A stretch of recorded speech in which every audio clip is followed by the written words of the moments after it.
And to my youngest daughter, Rebecca, I leave the wine cellar and all its contents." The lawyer's words hung in the air of my parents' study as my older siblings, Amanda and Peter, exchanged smirks.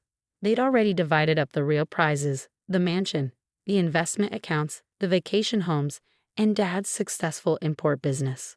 "At least you got something," Amanda said with fake sympathy. "Though I'm not sure those dusty old bottles are worth the storage fees." I said nothing, remembering my last conversation with Dad 3 weeks before he passed.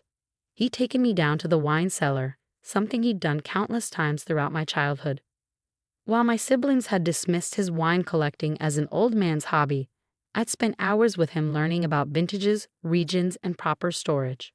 "Promise me something, Becca," he'd said, his hand resting on a seemingly ordinary rack of bottles. "Promise you'll never sell the collection, not even one bottle." "I promise, Dad," I'd replied, puzzled by his intensity. "But why?" "Just remember," he'd interrupted, his eyes twinkling with that familiar spark of mischief. "Sometimes the most valuable things are hidden in plain sight." Now, watching my siblings divide up their millions, I wondered what he'd meant. The wine cellar, while extensive, had never seemed particularly valuable. Most of the bottles appeared to be everyday wines, nothing that would interest serious collectors. "Ms. Williams?" The lawyer's voice pulled me from my memories. "Your father left this for you as well." He handed me an envelope with "For Rebecca. Open alone," written in Dad's distinctive handwriting. Peter snorted.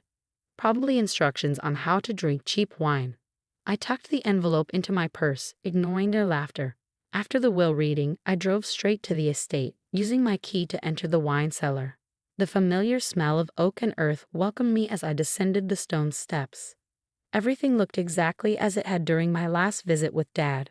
Rows of bottles lined the walls, their labels dusty but legible. Nothing seemed remarkable or particularly valuable. Sitting on a wooden stool by Dad's old tasting table, I opened his letter. "My dearest Becca, if you're reading this, then you've inherited what appears to be a modest wine cellar. Your siblings, like most people, see only what's on the surface. But you've always looked deeper, understood that true value isn't always obvious. Remember all those hours we spent discussing wine? The stories I told about each bottle? There was more to those lessons than just wine appreciation. Look at the third rack from the left, 5th row up. Find the 1982 Bordeaux with the slightly torn label. Pull it forward, but don't drop it. All my love, Dad." My heart pounding, I followed his instructions. The bottle moved strangely, like a lever, and suddenly there was a soft click. The entire rack swung outward, revealing a hidden door with a keypad. My hands trembling, I entered the date Dad had always said was the most important in wine history, the day Prohibition ended. The door opened silently, revealing a chamber I'd never known existed. Inside, illuminated by soft lighting, was a collection that made me gasp. Hundreds of bottles, each one a legendary vintage. First growth Bordeaux from the 1800s, pre-phylloxera Burgundies, wines that I'd only read about in Dad's old books. A leather-bound ledger sat on a climate-controlled desk. Opening it, I found meticulous records of each bottle's provenance, complete with authentication certificates and purchase records. The total value made me dizzy, over $40 million at current market prices. But there was more. A second ledger detailed Dad's real business, not just importing wine, but authenticating and trading rare vintages for an exclusive network of collectors. The wine cellar above had been a clever cover, making the estate appear unremarkable to potential thieves. A letter lay beside the ledgers. "Becca, now you understand why I made you promise not to sell. This collection represents 40 years of carefully built relationships with the world's most serious wine collectors. They trust our family because we've always operated with discretion and expertise. Your siblings see wine as just expensive grape juice. You understand it's about history, culture, and connections. That's why you're reading this letter instead of them. The collection is well documented and fully insured. My attorney, Mr. Phillips, has all the necessary paperwork. He's been handling the legal aspects for decades and will help you understand everything. But first, you need to prepare. Amanda and Peter won't stop at trying to claim the cellar once they realize what they've missed. They'll try everything to gain control. Don't let them. You're ready for this, Becca. You understand what makes wine truly valuable, not just its price, but its story, its history, the connections it creates between people and cultures.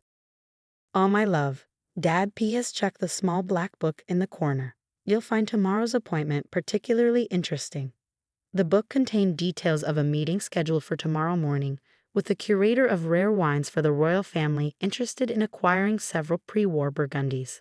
The bottles in question sat in a special case nearby, their combined value enough to buy a small island. As I stood in that hidden room, surrounded by liquid history worth millions, I heard Amanda's words echo. At least you got something. I smiled, thinking of all the exclusive tastings Dad had hosted in the modest cellar above, quietly maintaining relationships with the world's most influential collectors, while others underestimated him. Tomorrow would be interesting indeed. Looking back at Dad's letter, I noticed a line I'd missed before. P.P.S.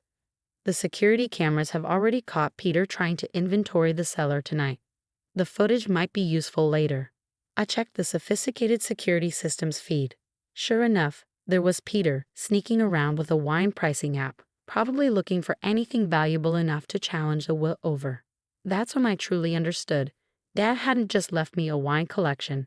He'd left me everything I needed to protect it. The cellar bell chimed. Someone had entered.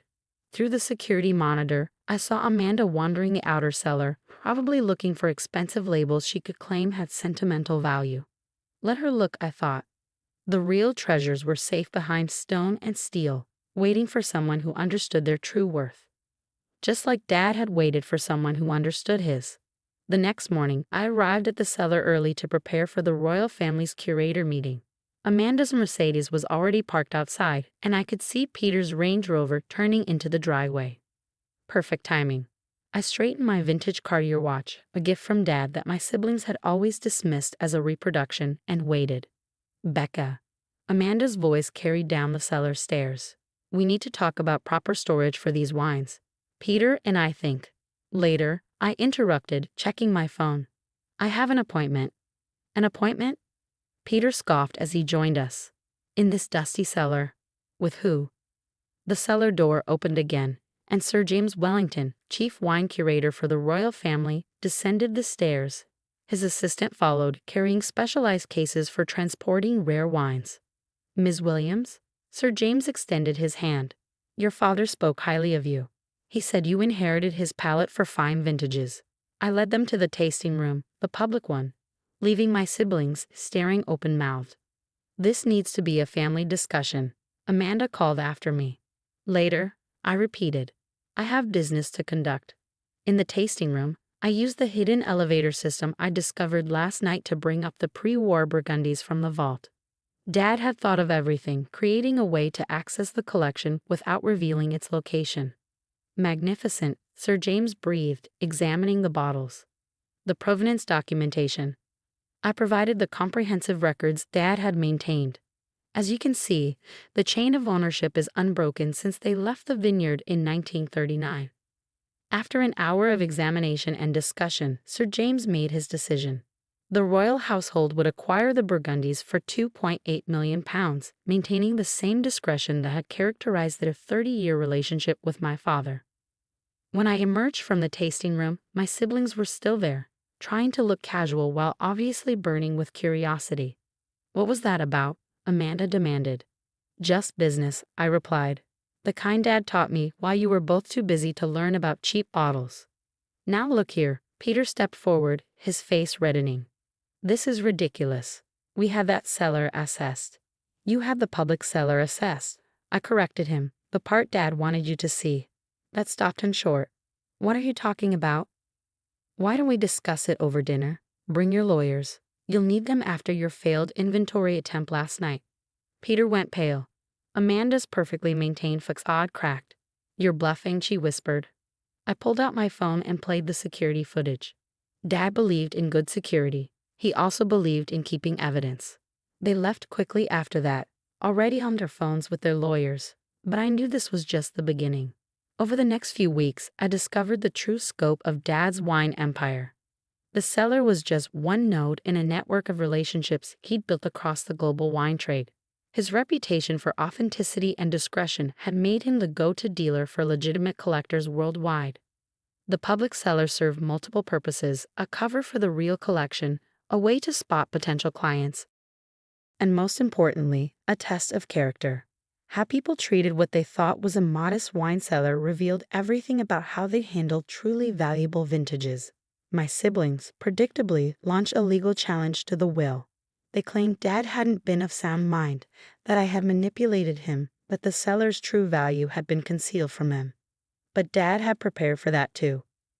Mr. Phillips, his lawyer, presented years of documentation showing his careful evaluation of all his children.